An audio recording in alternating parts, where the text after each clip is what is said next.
रामदास आठवले यांनी अर्ज दाखल केल्यानंतर विक्ट्रीचे साईन करत त्यांच्यासोबत सर्वजण इथे उपस्थित आहेत। काही वेळापूर्वीच रामदास आठवले यांनी अर्ज दाखल केला आणि त्यानंतर त्यांच्या खास शैलीत कविताही सादर केली। घोषणाबाजी त्यांच्या नावाने होती।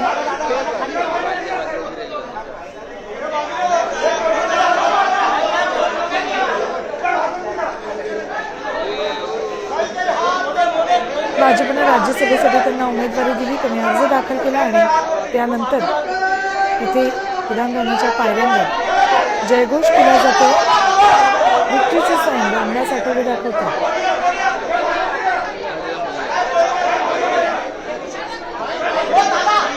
भाजपकडून रामदास आठवलेंसोबतच विनोद तावडे, माया इनाते आणि वडकुते यांनी अर्ज भरला। राज्यसभेसाठी उमेदवारी अर्ज भरण्याचा आजचा शेवटचा दिवस अगदी काही तास शिल्लक राहिलेले आहेत। मात्र पार्थ पवार हे आत्ता उमेदवारी अर्ज दाखल करण्यासाठी आलेत, तर शिंदे सेनेचा अजूनही उमेदवार ठरलेलाच नाही।